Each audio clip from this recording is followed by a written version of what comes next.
ছোট পর্দার দর্শকপ্রিয় অভিনেত্রী সালহা খানম নাদিয়া ও রোকাইয়া জাহান চমকের বিয়ের খবরের সরগরম শোবিজ অঙ্গন। কাকতালীয়ভাবে দুই অভিনেত্রীর বিয়ে হয়েছে একই দিনে। এর মধ্যে নাদিয়ার বর শোবিজ অঙ্গনেই কাজ করছেন এবং চমকের বর পেশায় একজন ব্যবসায়ী।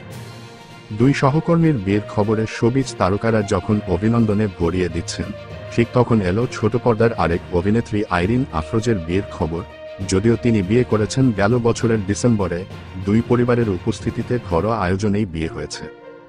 বিয়ের খবরটি একরকম গোপনই রেখেছিলেন তিনি। আইরিনের বরের নাম মেহেদী হাসান চৌধুরী, পেশায় ব্যবসায়ী। দেশের একটি গণমাধ্যমকে নিজের বিয়ের খবর জানিয়ে আইরিন বলেন, 2023 সালের মে মাসে আমার বাবা স্ট্রোক করেন। এর আগে থেকে তিনি সহ পরিবারের সবাই চেয়েছিলেন যেন আমি বিয়ে করি। তারপর 7 দিন হাসপাতালের ছিলেন বাবা। তখনও তিনি অনেকবার আমার বিয়ের কথা বলেছেন।